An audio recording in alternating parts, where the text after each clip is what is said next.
How's it going? Hey Avery, hey Sophie. Morning Amanda. Hello. Hello Tiffany. Hello. How is everybody? Good, I hope. Morning to you. Aw, so sweet, Anissa. That's amazing. Happy birthday to your daddy-o. I'm going to assume, since you said that you have one of the good ones that stuck around. Those are special. They're pretty rare. This is empty.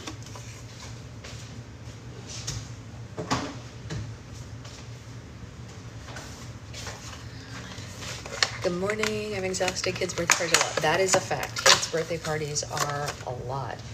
They are a lot, especially one so young. So young. We replenished our coffee this weekend. I got lucky with one of the good ones. That's exciting. So, do you guys want to hear something embarrassing? This is a true story. So, Secret Husband and I had to do some errands this weekend, and one of our errands was to, which new flavor, Amanda? I don't think I did. Or maybe it was just one that we're not into, I'm not sure. So one of our errands that we had to run this weekend was to go to the Nespresso store, okay?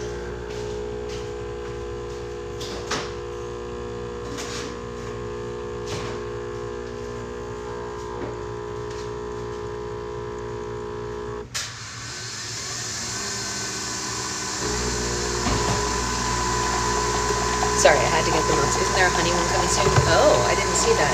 I'll send the cake. Please do send it. I love seeing stuff like that. So we go to the Nespresso store like we do often. This is not unusual. And we, we're in line and it gets to be our turn. And we see that there's a new sign. And the sign says, if you sign up for monthly shipments, you can save 10%. And you know me. First of all, we are a very coffee household. But on top of being a very coffee household, I love a deal, right? So I'm like, save 10% just for getting stuff I buy already. I mean, heck yeah, why wouldn't I want to do that, right? So when we get to the front, I asked them, I was like, hey, do I need to sign up online for monthly shipments, or can I sign up for it here and get the 10% off on today's shipment, right? That seems normal. And I was like, no worries either way, I'm just curious, right? Morning. And so the guy's like, no, it's totally cool. You can sign up for your monthly shipment right here and just tell us which ones you want and we'll put it in. And by the time the guy who does the what do you call it, the like sign up for it or whatever came over, we had already picked out the sleeves that we were going to get us through the month. And he was like, so which ones of these do you want on your monthly? And I was like, well, just like, this is our monthly order. And he looked down at our stack of coffee and he goes, oh, so you guys just be burning through coffee in your house. And we were like, did we just get shamed by the Nespresso store for how much coffee we drink? I was like, bro, this is your job. Your job is to sell coffee. Why are you shaming me for my coffee consumption, sir?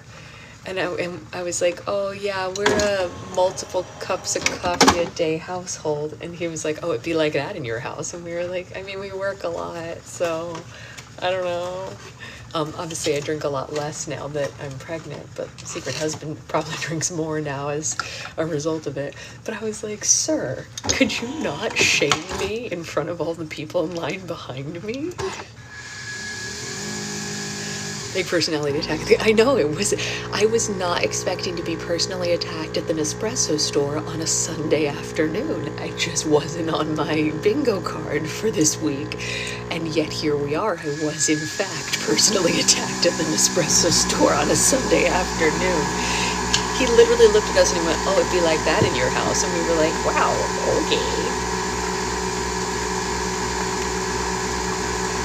I know, that's what I was like, oh, I guess you guys don't work on commission is what I said, because I was like, you'd be really happy with my order if you did, right?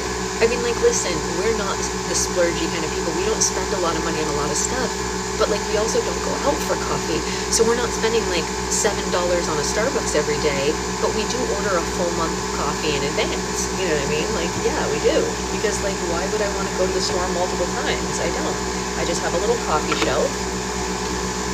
Yeah, that's about the same. I think we got 4 Vivita, 4 Milesio Boost, 2 Bianco Doppio, and then 2 others to try. So yeah, it's just, it doesn't feel like that much to me, but what do I know? I was like, oh, okay. I mean, it's a month supply. We're not talking about a week here. We're talking about a full month, bro. That doesn't feel like a lot for a month. I think so too, Amanda. I thought so too. I was like, oh, okay. Morning, Jen. How many pods are in a sleeve? 10. But like, if you think about it, like the Bianco Doppios are just shots of espresso. They're not even full cups of coffee, you know? And then like, what if we have friends come over, which we do? I always offer them coffee and I always make them coffee. You know what I mean? So like, that doesn't feel like that much. And usually at the end of the month, we have 1 or 2 sleeves left over, but I don't want to be down to no sleeves. You know what I mean?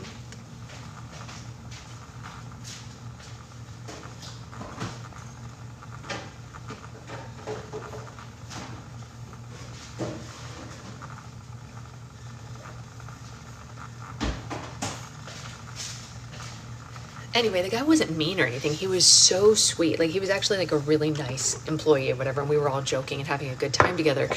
But then the guy who was checking out right next to us in line purchased 3 sleeves total. Yeah, people go through tons of pots of coffee and they're so wasteful. Before I lived with Secret Husband, he used to make a whole huge pot of coffee at the beginning of the day. And at the end of the day, like most of it would be unused. And then he would be like, oh, it's not fresh anymore. I should make more. And that's a huge waste. At least this just makes 1 cup. You drink the 1 cup. You make more if you want more or you don't, you know. So at least it's not wasteful. And I recycle all the pods. You know, I do the thing. I do the whole thing. My niece wants to make slime today. Can I get a good suggestion for a recipe to follow? Hey, Rebecca, I have an entire playlist on my page here called Slime How-Tos, and there are many recipes in there, including a fluffy slime recipe that you can use. I also have a slime guide on my website, but it does not include fluffy slime, and the reason I don't include fluffy slime in my recipe is because fluffy slime only lasts 1 day, generally speaking, so I don't put that in the guide that I sell because it doesn't feel worth it to me since it only lasts 1 day. But I do have a free recipe for fluffy on my page here under the How-Tos tab. That being said, the slimes that will last longer are in my slime guide as well if you want written instructions. It's a digital download so you can have it immediately and it costs about $3. All the free recipes are in videos and they're here and they're also on Instagram, depending, but it's easier to find them here because Instagram does not have playlists, at least not for me.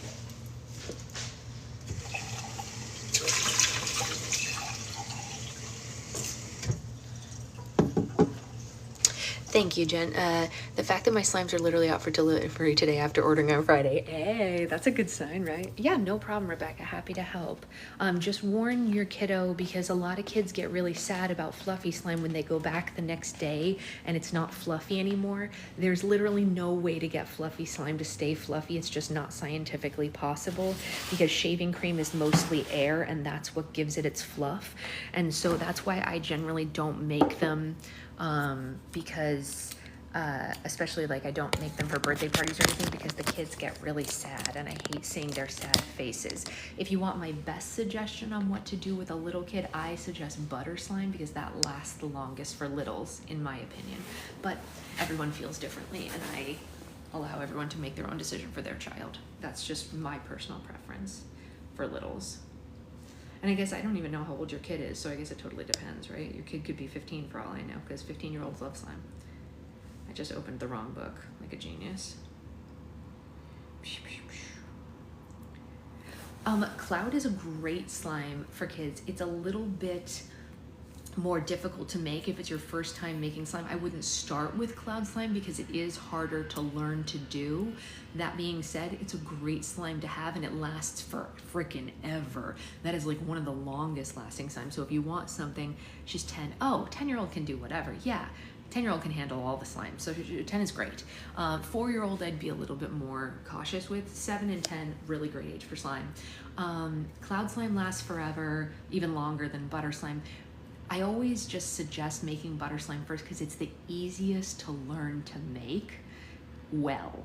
So they always succeed the first time, and it always feels good to give a kid their success first and then say, hey, do we want to try this harder slime? Cloud slime is harder to make and we might not do a good job the first time, but we can try. And then they're okay because at least they already made one really good one. That's the way that I do it with the kids that I know, and the classes that I teach. That's not everybody's MO with their kids, but that's just how I like to approach it with younger people. Yeah, no problem at all, Rebecca. So butter slime is really easy to make. Like, it's almost impossible to screw it up. Like, you have to be trying really hard to mess up butter slime, and you can get all the ingredients at like Target or Michael's or Walmart. It's so easy. You know, so that's always going to be my suggestion no matter what, because like you can't screw it up. It's so easy. Cloud slime, it takes some effort, it takes some learning, and that's okay. Good things take time, you know. Just depends on what you want. Also, you can mix the two together and make a cloud dough. That's fun too. Cloud dough never melts. You can have cloud dough for like 3 years before it'll get sticky, which I think is a win with little kids. Like a 4-year-old, I would give your 4-year-old a cloud dough. That's what I made for Zoe's birthday party, and it was her 4th birthday party, so those were the party favors. If you take the cloud recipe and you take the butter recipe and just smush them together, you get a cloud dough. How dare my husband call during book club? How dare he? Doesn't he know that this is sacred time? This is our time. He doesn't know what's up. Yeah, the recipes for both are completely explained both in the slime guide and in my videos, so you can choose how you prefer to learn it. Some people like just getting the slime guide because it's fast and it's written out. Some people like watching the videos because it's step-by-step instructions. It just takes a little longer to go through because they are on video. We all miss Land of Stories, Kristen, but you know, I mean, we can all just hold out hope that he'll write something else, right? That's all we can do, I think. I don't know, maybe he'll give us another one. We'll never know what Chris Coffer's gonna write next. Will he write more to the story? I just don't know. I hope he does. All right, let's jump right into reading because apparently chapter 16 is epically long. I'm going on vacation next week and I told people I will need to keep book club time open. That's amazing. We're reading Troublemaker by Leah Remini and we are on chapter 16. Book club time open and then catch up time for anything that you have to miss. All right, so we are 68% through the book in case anyone is keeping track of that. In 2012, 6 years into their marriage, Tom Cruise announced that he and Katie Holmes were getting a divorce. Katie and her team of lawyers initiated the proceedings with her formal filing of divorce. Rumors started flying immediately, speculating that there would be an explosive showdown over custody for Surrey and fears of revelations of secret facts about Tom's life. I mean, we all could only hope, right? While Katie's team denied any of the rumors, the divorce was settled in less than 2 weeks and Katie ended up with primary custody. Tom seemed to acknowledge that Katie left because she wanted to protect Surrey from Scientology. And it made me wonder whether protecting his church was more important to him than his own daughter. They were only married 6 years. I think it just felt longer because it was so crazy, Naisa, but apparently they were only married 6 years. I don't know. Katie's action of filing for divorce in such a public way, it had been picked up by the media, would definitely get her declared as a suppressive person by the church. It had always been my understanding that as a Scientologist, you have the right to request that any knowledge reports written by an SP be removed from your files. And I had been fighting for years to get the Cruise wedding fallout expunged from my files, so as soon as I heard the news of the divorce, I picked up the phone and called my auditor, Todd, and said, "What do you have to say to me now?" I didn't even think they were married that long. I don't think I even had a timeline in my head for it. You know what I mean? Like, I don't think like if you would have asked me how long they were married, I don't think I would have even had a guess. No clue, honestly. I mean, I could imagine 1 minute living through this would be terrible, let alone 6 years, so God bless her, right? Well, I guess you can expect to have that report taken out of your folder, he said. We met shortly thereafter and Todd basically admitted that they'd screwed up about moving me off my OT levels and onto the training track after speaking up about everything I'd seen in Italy. Look, he said. You got some bad auditing the last time you were at Flag. Put you into training, and that wasn't the right thing to do. In fact, it was all wrong. So go back to Flag and go back to auditing.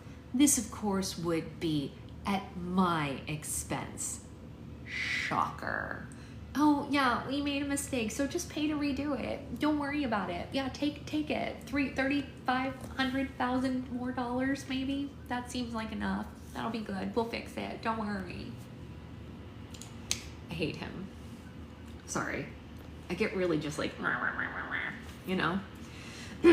Now that my church seemingly had realized that they had effed up and was starting to apply LRH policies again, I wondered where all the apologies to me from everyone involved at the wedding debacle were. After I reported on what I saw in Italy, I was made to feel like I was crazy and that I was the only one to witness these things. And yet Norman Starkey was sent home early from Italy in disgrace. And guess who got divorced and remarried less than a year after the wedding? Yeah, Jessica and Tommy, who were all over each other at the wedding, both took extensive leaves from the Sea Org and later wound up married to each other after divorcing their spouses. Ooh, I'd be so pissed if I were her. She's like, bro, the proof is in the pudding. I was not lying.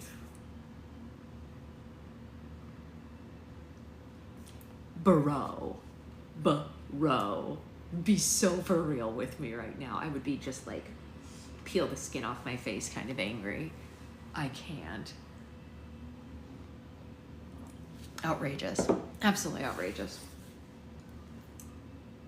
So did I get a plaque that said you were right? Nope.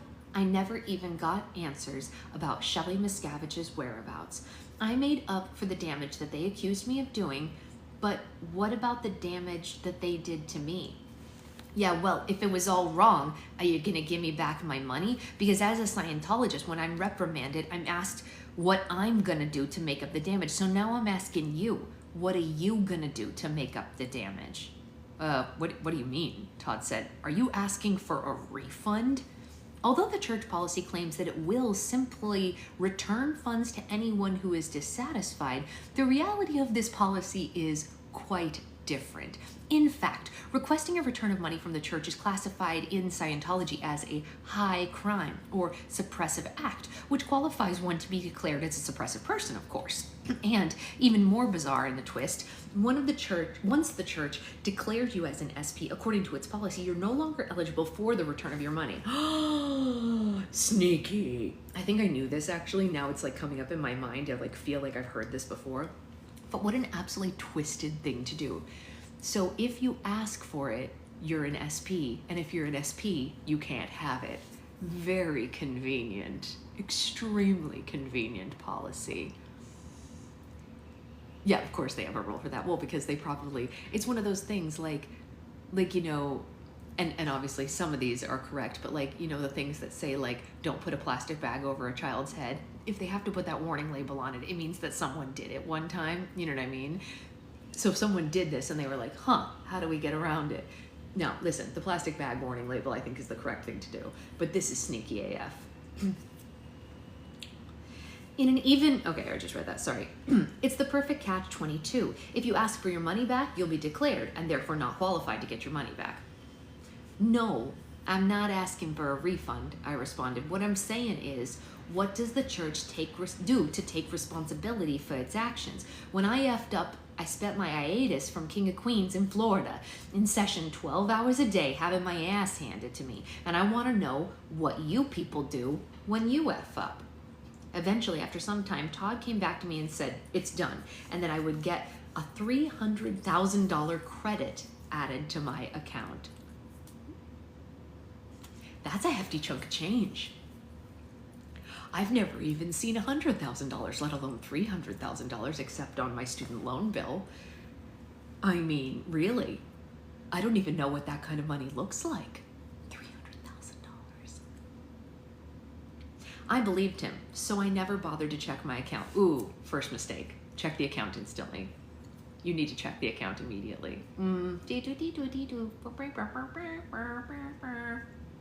Wrong choice. No offense, Leah, but that was a dumb move. Why would I? To me, Tom's word was the word of the church, accredited to her Scientology account. But still, I mean, it's better than nothing. Like, listen, I think it's a crock too sloth, don't get me wrong. But like, if it's in your Scientology account, at least then your classes are free for a while. At least your stay at Flag is covered, your food is covered, right? I don't know, it's better than nothing, but she didn't even get that apparently. What do I know? Literally nothing. Todd went on to encourage me to get back onto my OT levels, and I decided that I wanted to continue pursuing the auditor training path because I liked the idea of helping people. Working with pre-clears, counseling them, etc. With the church's seeming admission of having messed up with the wedding fallout and its agreeing to return my money, I began to re-engage, dedicating myself in the weeks that followed to moving ahead in my training as an auditor. But one thing still nagged at me. The fact that no one, oh, thank you, Rebecca. The fact that no one would tell me where Shelley Miscavige was. We still don't know, I think, out in the real world today, so that's a little sus. I like how auditors injure her, but she still want to do it. I know, it's weird, right? I think it's almost kind of like, and I don't know, like I can't say for sure, but you know some people like Oliver who were really hurt by the actions of the church, and then they become ministers to be better ministers than the people who hurt them. Yeah, well, I don't know. I mean, like, maybe it's an abuse cycle, but I genuinely get the feeling that she liked the idea because she wanted to be helpful, you know, so maybe she thought she could make it better. I don't know. We can't really say, right? We're all just speculating here. I don't know.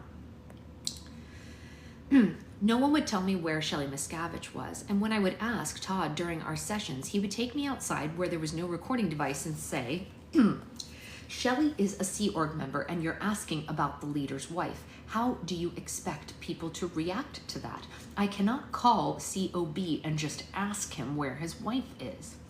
When I flat out asked if she was dead, he responded to me and said, I'm sure she's not dead, but you and I are not in the position to ask where the leader's wife is. I think it would be in your best interest to stop asking. I would have been like, bro, is that a threat? What do you mean in my best interest? In requesting my $300,000 back, I couldn't stop thinking about the fact that if this kind of problem with money happened to me, an outspoken celebrity in the church, similar things must be happening to so many others who suffered in silence. This just wasn't right. Having grown up as Scientologist, I knew firsthand the financial sacrifice that the church demanded of its ordinary practitioners. I had met one man who said he was in foreclosure because of a sec check, and my mom, and a mom, not her mom, a mom, who told me that she had drained her daughter's college fund after she was sent to Flag. I mean, no offense, but that's a pretty craptastic decision as a parent. Like, what are you doing? Yeah, but 7 years ago though? Ugh, I don't know. Oh, for sure someone knows something. Yeah, a man who talks like that to someone definitely knows. He definitely knows something. You don't just say, it's in your best interest to stop. If you don't know, you just go, that's a good question. I don't know. You know what I mean? It is, you're right. It's totally sus. Yeah. On a more personal level, I watched my whole family struggle to move up the bridge. They were $250,000 in debt at this point. And the fact that people making an average salary of less than $50,000 a year somehow find a way to pay the $500,000 necessary to get on their OT levels, well, frankly, it's a superhuman task. The level of dedication is astonishing and admirable, but over the long term, it means financial destruction for a lot of people and families. I'm sorry, $500,000? That's a house. What are we talking about, you guys? Like this is, I'm sorry, but this is insane. It's a house. You could live free and clear. Like, what are we doing here? Like, it's wild to me. When anyone arrives at Flag, one of the first places he or she is sent is the IAS, the International Association of Scientologists. It's one of the various wings in charge of getting donations out of parishioners, but the IAS is the 800-pound gorilla extracting money from Scientologists for the church's monumentally important causes. It's so astronomical, and yeah, they do tell people to take out mortgages. It's wild. Like, there's no world where I would do that. There's almost nothing important enough to go into that much debt. Like, I'm still mad at myself for taking out student loans and they weren't even a fraction of that amount. And I'm still pissed at myself that I made that stupid decision. which I do consider a stupid decision, by the by. Before you have even had time to go to your hotel room, they've looked up how much money you donated to the church and immediately start to question it. Well, do you really think you're going to get to OT level 7 with just this donation? No matter what you say about the state of your finances, the fundraisers of the IAS can always find a way for you to give more. They'll ask you for your credit card number and its limit, and they'll help you call Visa or Amex, and they know exactly what to say to get your limits upped. And once they've helped you get that $10,000 or $25,000 credit limit increase, you do end up charging that amount to your card as a donation. Either you're an able being or you're not. And able beings have to make major donations. And of course, any good Scientologist is expected to be able. Wow. You know what I wonder about that?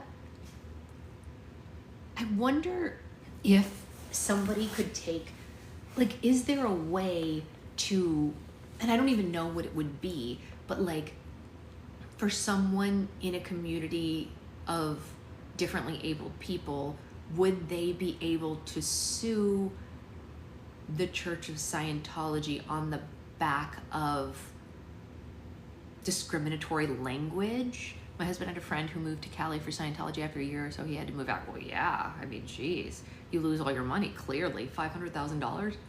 I don't even know. I mean, like, I mean, like, yeah, I would like laugh in the face of someone who told me that, because like, what do you even do? Like, what do you even do in that case? Like, I'd be like, no, I don't even have a way. Like, no, ridiculous. I wonder how many Scientologists with far fewer resources than I had were in debt to the church because they had spoken out about something they saw, and they were punished with a costly security check or a course of reprogramming. I also continued to wonder why parishioners had to pay for the same things over and over again. I don't donate more than $50 to my places. Yeah, I mean, seriously, ridiculous. Why we had to keep purchasing new or revised textbook editions and CDs of the same policies and courses that we had already bought was beyond me. Forced to repeat courses if we wanted to move up the bridge, redo auditing actions over and over again, all at our own expense. If we were made to abide by the same rules of you're responsible for all, then why didn't the church say, well, hey, we effed up on the process, so we're gonna go ahead and have you do it again at our expense? Oh no, that would make too much sense. Instead, there was no end to what was required of a parishioner. In response, I would get, the response I would get whenever I voiced my concerns to someone in the church was, well, we just have to do it, or some other runaround excuse like that. No one was willing to challenge these financial practices, and instead they just accepted them as the status quo. Even more frustrating was my original complaint that parishioners had to make financial and spiritual amends. Excuse me, I'm so sorry. Like I said, for like the last 3 weeks, I've had a frog in my throat due to this baby.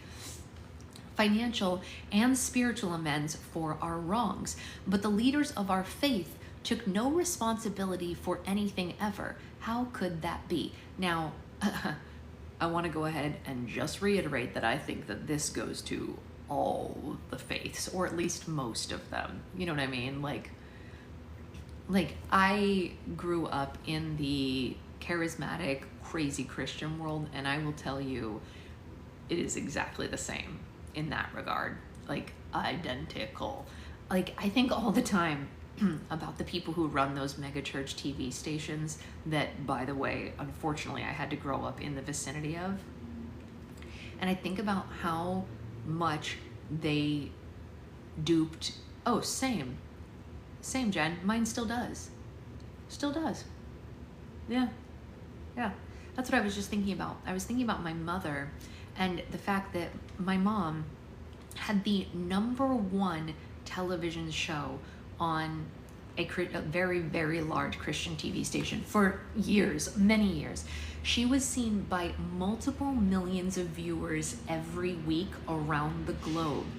And because her show bumped the owner of the station's wife from the #1 spot viewer-wise, they punished her because how dare you be more successful, right? And to this day, she still gives 10% of everything she earns every month to those same jerks. And I'm like, are we living in la la land? You know what I'm saying? Like I look at her sometimes, and I've said to her so many times, this is true. I've literally had this conversation where I say, look, I understand the desire to give back. Why don't we find a local charity that's doing something for our community for you to take that? Because she really believes the Bible, like she genuinely believes it. And she believes that to be blessed, she has to tithe 10%. I think that this is insane, by the by. But if you believe that, okay, fine. But I was like, why don't we find a local fund that gives backpacks and school supplies to kids and give that 10% to them every month? Why don't we find a local soup kitchen and give that 10% to them every month so that we at least know that that money is going to something good? And then we can feel good about it. So are you wasting money? Yes, of course you are. But like, at least let's put it somewhere where we don't think it would be wasted. Because you know, if you're giving it to a mega billions television station, you know it's fueling their private jet. Like, you know that, right? And she's like, oh no, they're good people. Don't worry about it. No, they're not. Like, they're just not. Like, flat out craptastic jerkwads. And there are better causes for your funds to go to. If you really believe that you have to donate in order to be blessed, which again, I think is an insane practice, but if you really believe that, let's literally put together backpacks with school supplies for kids who can't afford it in a lower income neighborhood. Let's get better funding for a soup kitchen. Let's something where you can see the tangible positive effect of your funds. You know what I mean? Or give it to one family in your neighborhood who needs it. Whatever. Every month, pick a different family to give the 10% to. I don't care. Something where there's like some viable reason for this money. You know what I mean? Does that make sense to you? It's like, do I sound like a crazy person when I say that? Because I feel like I'm beating my head against a brick wall when I make these suggestions, because I have gotten nowhere, as I'm sure you can imagine. But like, I just am like, come on, bro. Can we just like, you know? Like, it's crazy to me. I'm like, what are we doing here? What are we doing here? It's so nuts to me. Like, I don't have a lot of extra money, but in June, when we felt the need to make a donation somewhere, we donated to Ollie's family. You know what I mean? Because it was June, it was Pride Month, and they are an LGBTQIA family who was desperately in need of extra money for food. Like literally for food to feed their family. And so that's where our group as a collective decided to donate our money. And I don't see that as a negative, and I don't see that as wasted, because they were buying food for their kids. You know what I mean? Like, that's okay. I'm down for that. I'm down for giving someone money for their kids to eat. Good. Feed the kids. Fine. You know what I mean? A+, let's go. But like, to put some more fuel in a private jet for a huckster? Nah, bro. I ain't in on that. You know, not all about that life. But anyway, what do I know? I'm just a girl who makes slime for a living and has two-toned hair, so the Republicans don't me. They're so mad about my hair, you guys. They are so angry. And I'm like, bro, you think I want, they're like, you just have like half blonde hair. I'm like, you think I want half blonde hair? It's not dyed because I'm pregnant, you moron. Jeez. They're so dumb. I get so many comments like that, you guys. I cannot tell you how many comments a day I get from right-wing people complaining that my hair is half blonde and that I should fix it. And I'm like, I thought you guys cared about unborn babies. Apparently not that much, huh? I thought you did. But I guess not so much. Not mine, because mine's gonna be raised in a liberal household, so I guess it's not worth as much. Jerks. Anyway. I'll get off my soapbox now, but that was my soapbox. Like, don't worry, the week after she's born, my hair will be pink, I promise. Like, chill out, you guys. We're not worried. Here was Tom Cruise being rewarded for being the most dedicated Scientologist on the planet. But you know who should actually get that reward? The guy who makes $75,000 a year and still manages to donate $250,000. Soon after my various conversations with Todd, I got a call from my handler, Shane, who worked with Todd on my service. You know what, Leah? I'm looking into things in your folder from over the years, and there have definitely been some issues in regards to your speaking up. Why don't I come over and I can help you write up some standard requests and withdrawal reports? Apparently, the previous ones that I'd submitted have earlier knowledge reports on me from people like Katie Holmes that had been pulled from my file, but those had been rejected due to the fact that I showed too much emotional language when I wrote them. I had found out that the requests were essentially ignored for years.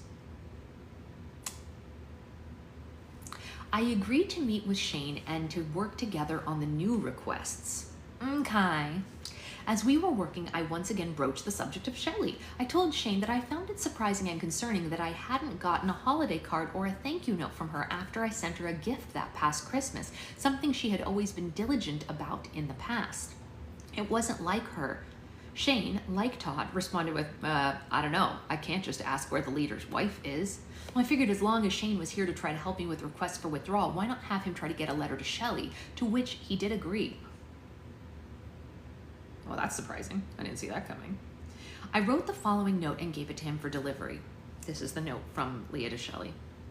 Dear Shelley, it's been some time since I have seen or heard from you. I've sent you a few Christmas cards and gifts, and it's not like you to not write back right away. I had asked about you and was told that you were on project. Out of respect, I didn't want to say, are they, meaning you and David, not together, or is she on RPF? So I let it go for a bit. But it's been way too long now, and I have not seen or heard from you. I come across some letters from you to me and my family and my daughter, and I just feel like as someone who I considered a friend, I need to know that you are indeed okay. I get that you might be busy and you might very well be on project, but you were there for me when I needed you, and I don't take that lightly. Further, you were always in calm with us. I'm sure you can understand why I would write. My cell number is, and then she wrote little X's over where her cell number was. Don't ban me, TikTok. I know you don't like phone numbers, but it's fake. It's just X's. Thank you, TikTok. With love, Leah. But why can't they just ask where she is? Yeah, I don't understand that either, Sloth. Like it's not like they're saying like, where is his wife this exact minute? Like, oh, she's in the bathroom or whatever like that. Like, it's not like that. We're just like saying like, is she alive? What town is she in? Has anyone seen her in years? Like, we're not talking like,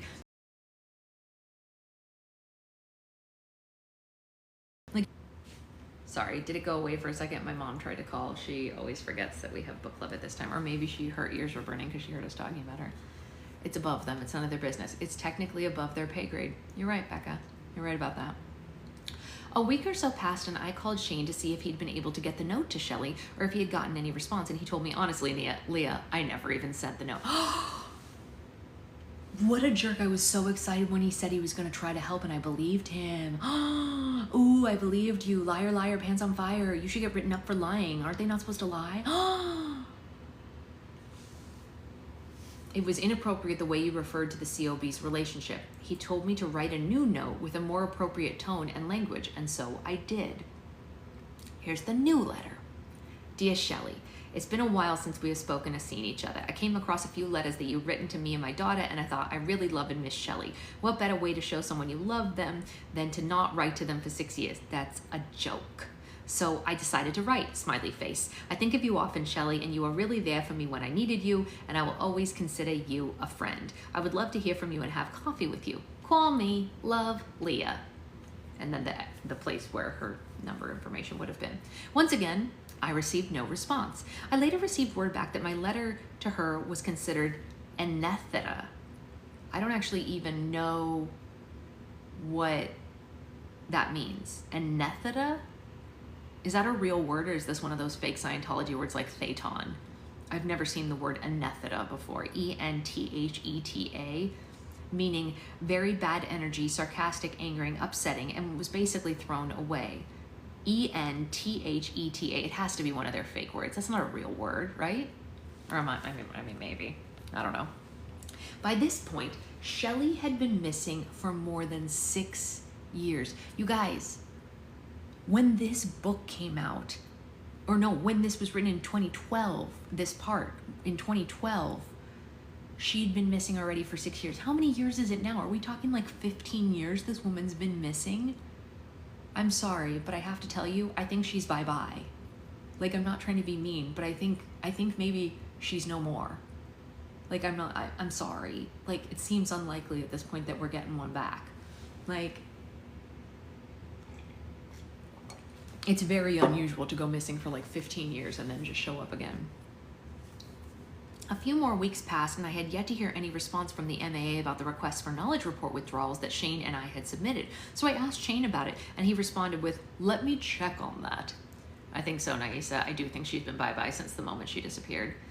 Yeah, RIP. Oh, man. The thing is, you know that if they disappeared her, it means that she was trying to fix something, right? Probably. She was probably trying to do some good. So thank you, Shelly, for your service, I guess. Man. Especially because she was raised in it, like, by LRH, so she was probably brainwashed and just, like, trying to work her way out of it. I want to think the best for her. I really do. Man.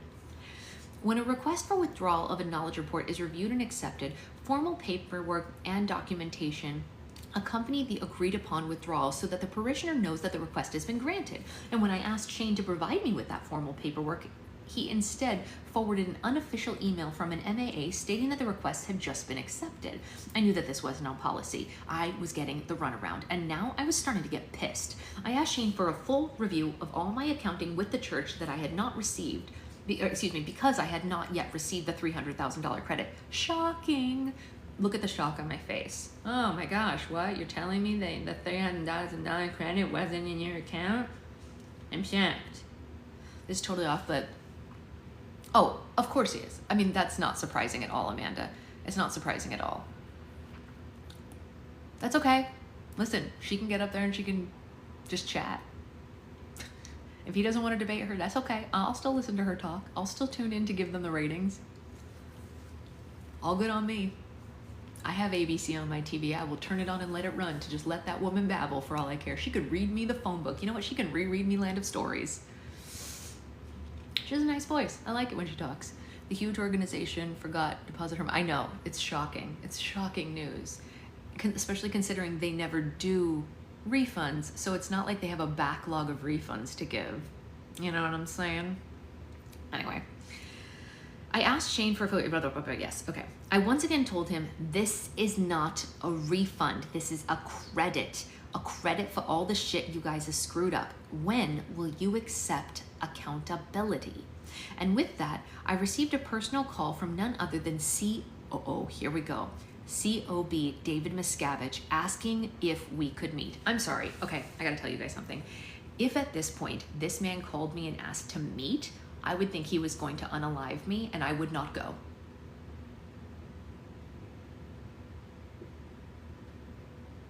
I would not go. I would not meet with this man in any circumstance unless it was like on live television. If you want to meet me on live television in front of a camera crew with live cameras running so the whole world can see it. That is the only way I would be willing to meet with this man. Sorry. Like, we choose the bear every time. I told him there was no point, but he insisted, offering to clear out the celebrity center for me, Tom Cruise style. No, I don't want it to be cleared out. We want people to be there. No, don't clear the center. Bad news bears. You want more people there. I declined, but I did agree to see him that night so I could confront this issue once and for all. Leah, girl, you in danger, girl. Angelo, who was worried, yeah, same, said, babe, do you want me to go with you? But I refused him. What? Your husband? Okay, we know Angelo has made some mistakes, but I have to say he has kind of stepped up as a husband and he's trying here. He's trying. He was trying in Italy. He's trying here. He was trying when he told you to leave the church. The man is trying. Gotta give him some credit for that. He made some poor decisions, but he really is trying. The last thing I wanted was the COB to think that I needed backup. Not backup, a witness. Leah, please. After all, I was taller than David Miscavige. Bro, this ain't about height. Are you kidding me? Are you kidding me? This is not about height. Leah.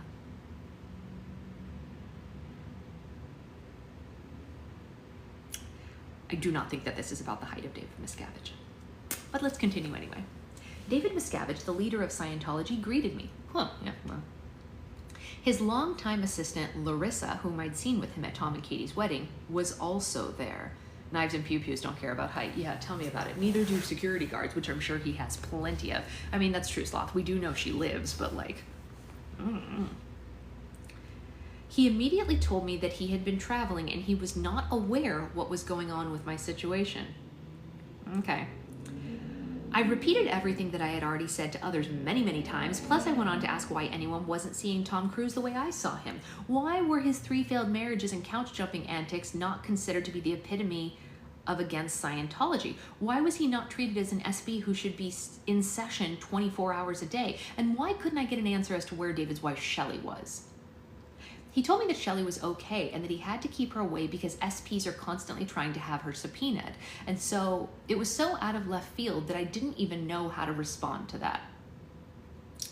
We talked a bit more, and all the while he continued to say he knew nothing about my problems, but he would look into those things for me. I agreed to have him investigate further and get back to me. I wasn't sure that I believed his offer to look into things. So frustrated with the constant runaround that I was getting, I started making phone calls.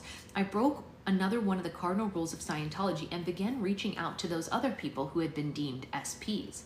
I knew that I was yet again stepping out of the bounds of what was acceptable to my church, but given recent experiences, I couldn't help but wonder what had happened to those people who had been very high up in the organization, in the org board, to make them give up everything and everyone in their lives.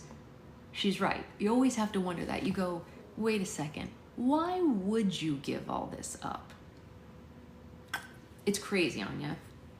I reached out to Mike Rinder, who had left the church in 2007, and I was honest with him that I wasn't as big of a fan of his when he'd acted out towards John Sweeney during the BBC documentary fiasco and a famous interview that he gave on Dateline in which he blatantly lied to all of America when he said there was no policy of disconnection in Scientology.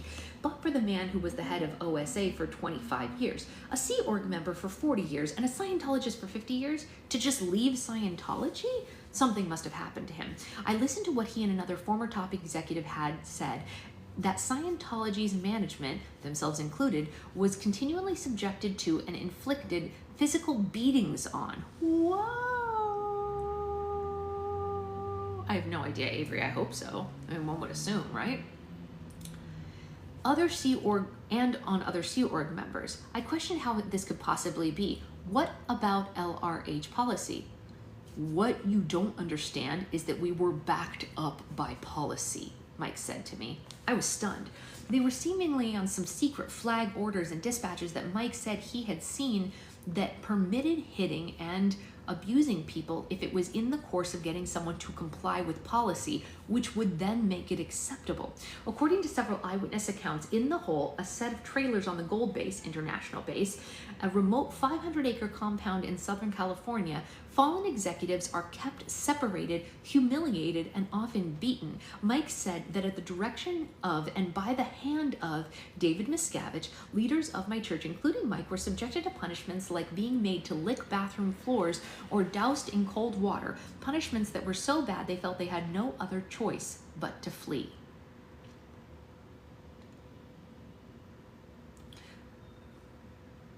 This is very much like what Paris went through. Very similar. Mike decided that enough was enough. Enough was enough, choosing to leave the church and speak out. As a result, he lost contact with his son, his daughter, and his wife of 30 plus years, his mother, his brother and sister, and everyone else in his family. My assumption up to this point that terrible things like that were what happened in the hole were not an indictment? Neither makes sense in this. I love this because Baby is also listening to Mount Read. Yes, it's true. Yes, she will always be a part of book club. Absolutely. But bad Scientologists misusing policy, and it was wrong. Mike was saying that if David Miscavige was beating people, he wasn't misguided. He was following LRH policies, which is what all good Scientologists are taught to do. And that's why I thought it was okay at the time. he told me. Of course, the Church of Scientology has always denied that any of this is true. The church says there's no hole, there's no abuse, there's no beatings, at least not by David Miscavige. But then why were so many former executives leaving Scientology and telling consistent stories of abuse? I also reached out to Debbie Cook, the woman who was the captain of Flag Services Organization, FSO, which meant that she ran Flag, which she did for 17 years. She had also been in the hole, but she wouldn't talk to me. The church was suing her for violation of contract after a famous New Year's Eve email that she wrote and disseminated on December 31st, 2012. In it, she described herself as dedicated to the technology of Dianetics and Scientology and the works of LRH, ...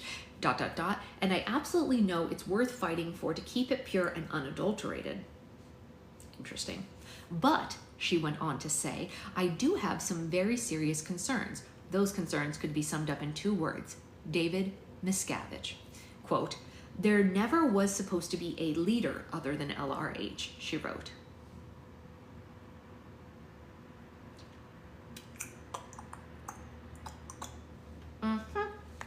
The church charged that email violated the terms of agreement that she made back in 2007 after spending 7 weeks in the hole. But as Debbie testified in court after the abuse she experienced in the hole, quote, I would have signed it. Whoa, this is a quote. This is a quote. I don't even know how I'm going to read this out loud. I would have signed that I babies over and over again and that I loved it to get out of the hole. So she's not saying she would have done this to babies. She would have signed an agreement saying that she had just to get out of there. That's kind of fair, honestly. She's not saying she would have actually done it. She was just saying she would have signed anything at that point. And that's what people always say about like coercive techniques in the police and everything, is that you're just so overwhelmed that you just do anything to get out of there, right? Or say anything to get out of there. Like, okay, I did it. You're right, I did it. You know what I mean? Like that kind of thing. It's fair and it's sad. Yeah. Wow. Really harsh.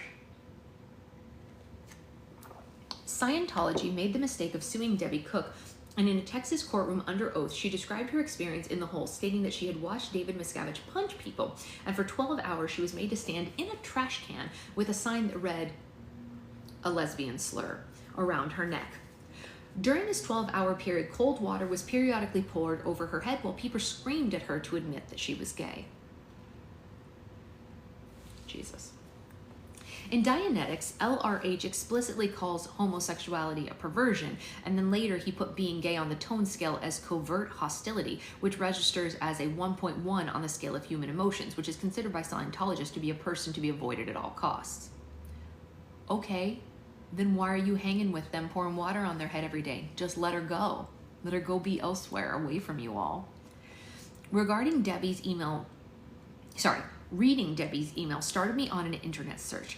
In Scientology, you're told to stay away from the internet or other forms of media or intelligence that might be against Scientology. I broke away from this long-held rule and looked at hundreds of stories about my church, and then I just sat there and cried. Not just for me, but for the many who believed in something that they thought was bigger than themselves, and they had dedicated their entire lives to sustaining it. How could I have been blind to the stories the rest of the world seemed to know? Scientologists are hardworking, dedicated, caring people, albeit a bit misinformed. And I was no exception. I'm going to read the next line, but I just want you to know before I read the next couple of lines, this part has been highlighted 436 times. So we always know it's going to be something big when there's a highlight. The reason for their blind faith lies in their core belief that they alone have the answers to eradicate the ills of humanity. You run back to the safety of the group that shares your mentality, and in this way, your world becomes very insular. That is 2 sentences that I think can be used to describe a lot of what we're all dealing with in the US right now. I'm going to read it one more time so you can hear it. This is important. The reason for their blind faith lies in their core belief that they alone have the answer to eradicate the ills of humanity.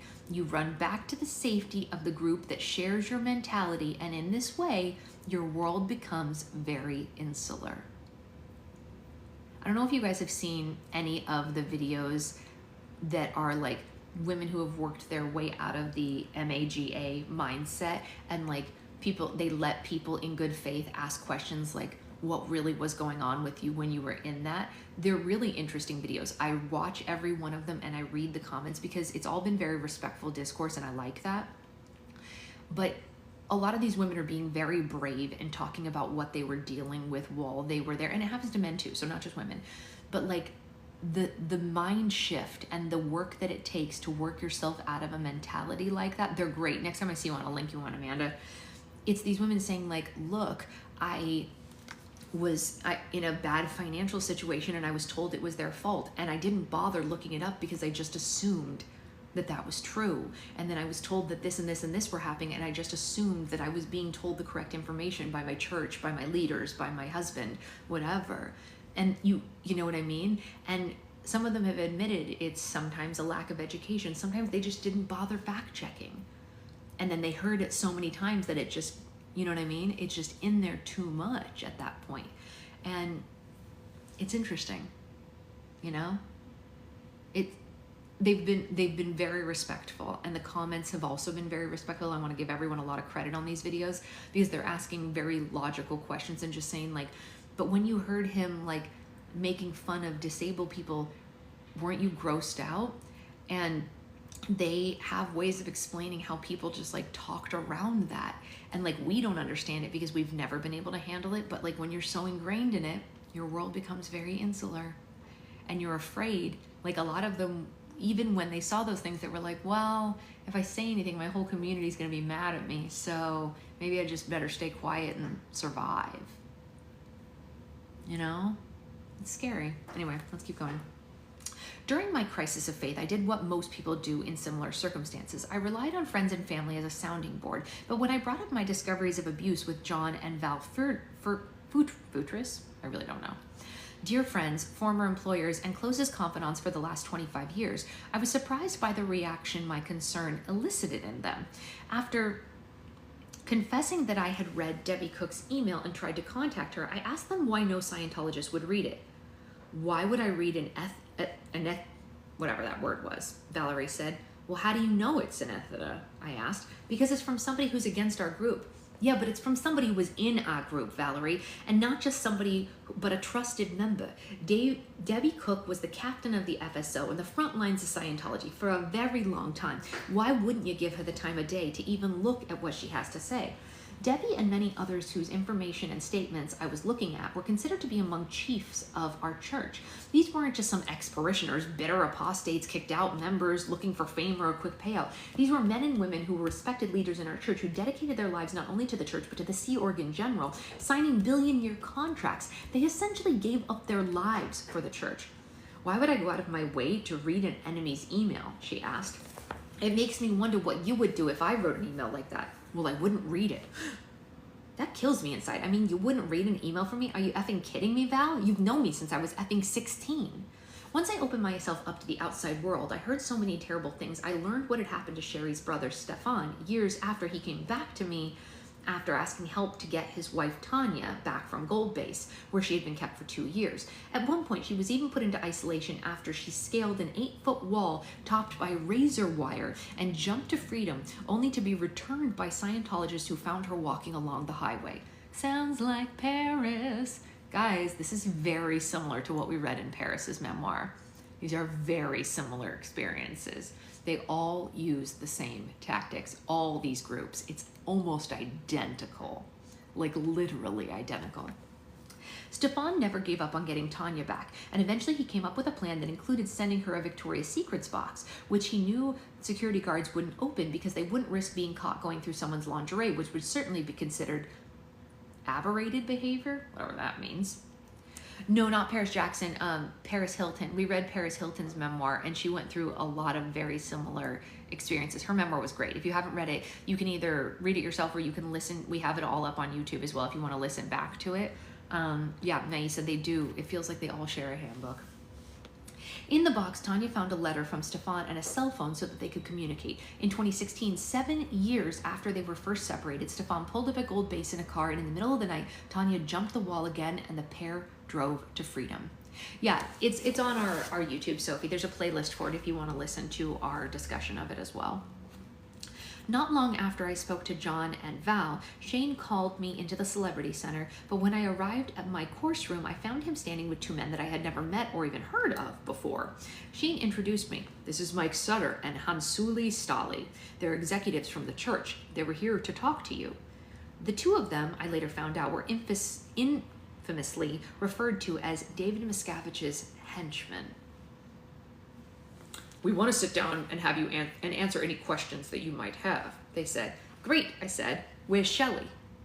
Rather than answer my question, they responded by showing me some policies that they had on hand, but I quickly dismissed them. They went on to say, we got a report that you're asking about Shelley and hooking up with the likes of Debbie Cooks. Yeah, well, let me see the reports, because as per LRH policies that you just showed me, I should have gotten a copy of my reports. Well, it was a verbal report. A verbal report? Why don't you show me the LRH policy that says that's okay? You can't, because I know that's not a policy. They just stared at me, so I turned my attention to Shane. Shane, did you not know that I asked about Shelley? Did you not know that I was questioning what was going on? Shane nodded that I did. You're all acting like I'm hiding something, even though I've been asking about it for years. What the F kind of BS is this? Stutter and Stolly started in on a presentation of things that the expansion of Scientology, all of the buildings the church had recently purchased, pointing to images of millions of dollars worth of Scientology real estate and holdings. And Stolly said, this is what we're doing, Leah. When you connect up with Debbie Cook or Mike Rinder, Sutter said to me, you're cutting across the survival of mankind and impeding what we're trying to do here. That's right. According to Sutter, talking with an SP means that you're trying to destroy Scientology by proxy. And if Scientology is humanity's only hope for salvation, well then of course I was on the wrong side. Listen, guys, I really appreciate the 8th grade presentation here, but I couldn't give a shit about buildings. I said, what I care about is myself, my family, and the people who are getting effed by the church that doesn't give an F about them or the truth, but rather buildings, which represent not only my millions of dollars, but millions of people who have donated that kind of money and they don't even have it, and still they continue to dedicate and contribute. As I went on and on, it was clear that they had no idea what to do. They weren't prepared for this. I want answers as to why Tom Cruise seems to be running our church. I think he's an SP, and I want answers as to why we spend hours and hours in session for minor transgressions. But you people, the embodiment of ethics and morals, don't have to take responsibility for anything. I mean, what the F is going on here? I want answers about Shelley Miscavige. So, do you have answers about where she is, or am I going to have to ask somebody else? No answers. They just acknowledged me, like every Scientologist learns in the introductory communication course. There were no human qualities to any of this. You're gonna acknowledge me, and I'm gonna want to throw you out that window, I said. I don't know who you think you're talking to, but you only acknowledging me is not the way that you're gonna handle me. So if you wanna handle me, come straight at me with some effing answers. Other than that, we're done.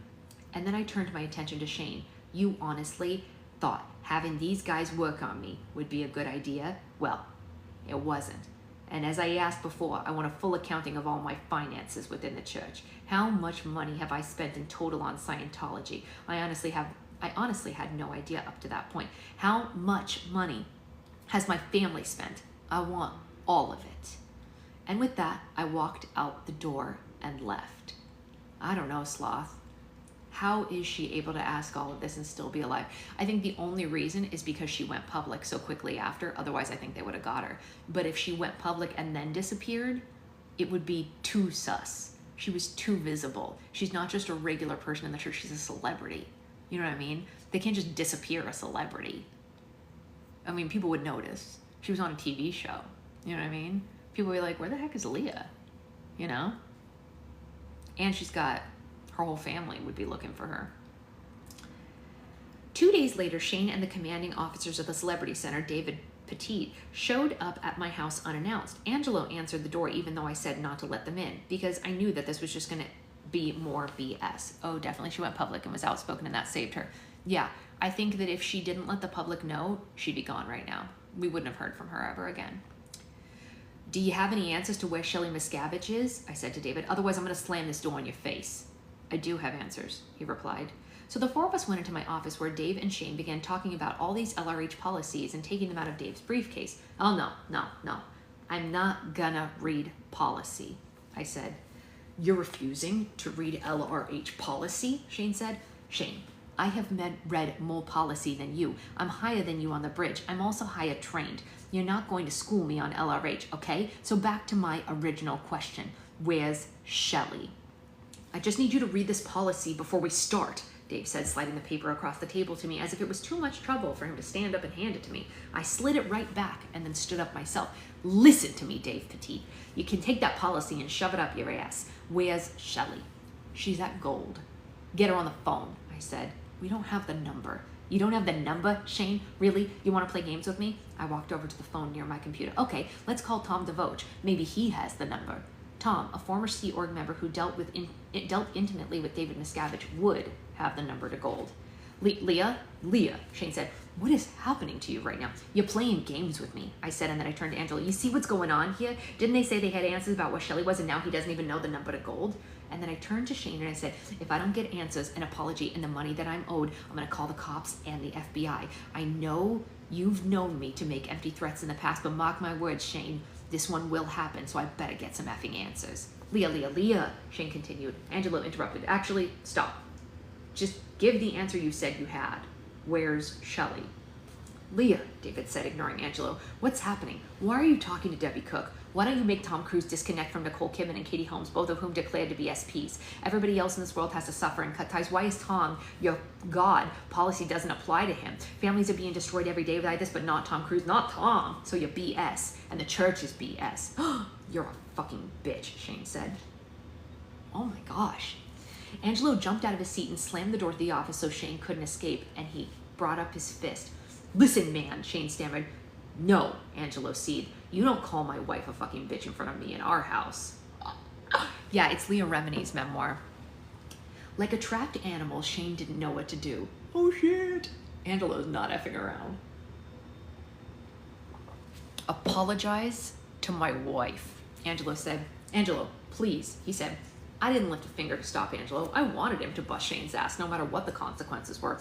I mean, I was fully ready to be arrested. You know, I'll just put a little lipstick on for my mugshot. I'd take the bullet to see his ass go down. I was so hyped up, I wondered if I could take David Petit, but my fantasy was interrupted when Shane said, I'm sorry, Leah. And then he ran into the house with David not far behind him. Shortly thereafter, I was called into a meeting with David Miscavige again. Bro, I would not go. We talked about what I knew to be my bad auditing at Flag. He was trying to justify what had happened to me and claimed that it was Jessica who was the one who had sent written communication on his behalf to get me handled, that Jessica had called the code red on me, not him. Dave, it's not just about me, it's about the whole thing. Families are being destroyed, people are in debt, OTs are leaving, highly trained auditors are leaving. Something is not right. He asked me to give him names. Dave, come on. How about the next event you asked to see a show of hands from all the people who were in debt because of the church? He laughed as if I was being ridiculous, but I wasn't kidding. My whole family is in financial ruin. I mean, it's happening every day. He questioned the fact that I had reached out to people like Debbie Cook and Mike Reiner, referring to them as his enemies. Yeah, I don't know that they're your enemies. I know that they left the church, and I know that they're claiming to have been abused by the other Sea Org members. Yeah, oh, Jess, I'm sorry. Not you, Jessica. To be fair, that other Jessica is a little bit of a B. Let's be real. She isn't great. She's not a girl's girl, and she's not helpful. He dismissed what I was saying and tried to move the conversation along and focus on the good. Sick of many dismissals and runaround that I was getting, I refused to focus on the good. Instead, I started talking to him about my concerns with Tom Cruise and what I perceived to be his overwhelming role in the church. Tom needs to shut his effing mouth and stop representing Scientology, I said. Miscavige then directed the conversation towards me on my OT levels, not what I wanted to hear. I was surprised when I got a call shortly thereafter from Melissa, informing me that after nearly 6 long years, the $300,000 due to me was finally going to be credited to my account. I in turn asked for it to be provided to me in the form of a check, which she agreed to. Oh shit! She got a refund, you guys! I had Angelo pick it up at the Celebrity Center and I deposited it in my bank account. Man, that's some good stuff.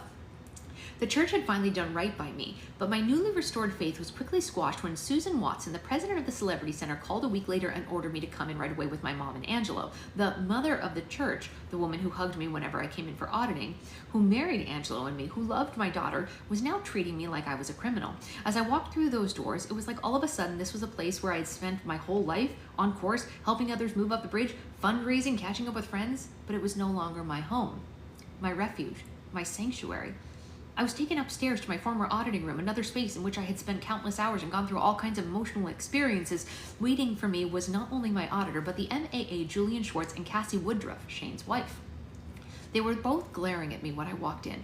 David Miscavige made the call, and now I, like those before me who would question what was going on, was an enemy of the church. Looking at Cassie, I hostilely said, "You don't want to speak now? What are you even doing here anyway?" "I'm here to chaperone," she said, and then I was shown the policy that states there must be a witness on hand when any parishioner is going to be severely reprimanded. Okay, I was ready for it. It was at this point that Julian started to show me dozens of reports that my so-called friends had written about me. I later learned that this was a result of my association with SPs like Debbie Cook and Mike Rinder, and my speaking out against David Miscavige, Tom Cruise, and Julian. He had reached out to all of my closest friends in the church and requested they write knowledge reports on me regarding any dissatisfaction toward the church that I may have expressed, or any negative that I may have said about COB, or any mentions I made regarding to SPs and squirrel groups. Squirrel groups are those who collectively practice Scientology beliefs and technologies independently of the Church of Scientology. Okay. He showed me a few examples of the knowledge reports that my friends had written, including those from John and Val Furtrick, their last name. The reports pretty much recapped what I had already said or expressed, including that Tom and Katie's wedding, although it was just unjustly check and investigation, I was talking to John about Sea Org members being held against their will in the hole, and that I was continually asking people where Shelley was. Also that I had read Debbie Cook's New Year's Eve email, and then went on to reveal that I too felt too many people on the OT levels were completely broken in debt, and that I disagreed with all the money being spent on the new buildings and design, and this was not what LRH would want. Instead, suggested that it should be spent on getting people up the bridge and paying the staff. Michelle Workman, a friend of 20 years, wrote about what I had revealed to her in a meeting about my meetings with COB, that I thought the denials coming from COB about his knowledge of what was going on was bullshit, and that I might have said that Tom Cruise was an SP and ruining the church. "What is all this?" I fired back. "You tell me," Julian said. "What do you mean, you tell me?" The fact that other people regurgitated my own story and wrote it in a report is meaningless. I reported it myself. Are you crazy?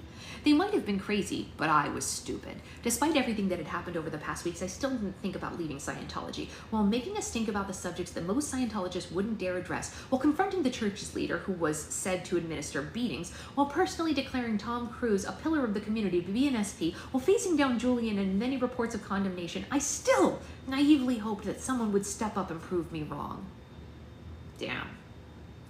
I prayed that this belief system I had submitted to for most of my and my family's life was at best a waste of my time, and at worst, evil. Make it right, I thought. Please make it right. Get Shelley, who's been missing for more than 6 years, on the phone. Just do something, I thought. I was actually naive enough to believe that all my carrying on, all my FUs and threats would lead to a resolution, that David Miscavige would say, "You were right," and that all my friends who wrote reports on me would apologize, or at least somebody would see the truth. But of course that never happened.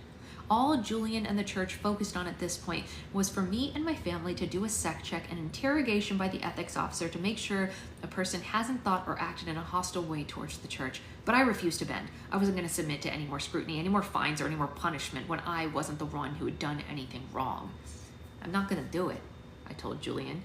Instead, for 4 weeks, I went in every day reading every policy that Julian wanted me to read. He wanted me to break. He wanted me to recant what I had said, to admit to wrongdoing, any investigation on my own, but I refused to acknowledge this. He also wanted to know which other celebrity parishioners were disaffected, a term Scientology used to describe someone who is no longer willing to support certain church initiatives, and again I refused to tell him.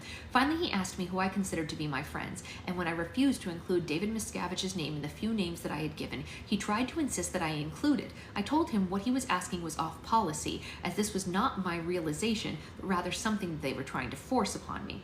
COB is not my friend by the actions he's taken against me, and why does he even care if I like him? I asked, calling his bluff. You should be able to produce policy on this. Excuse me, this is still her.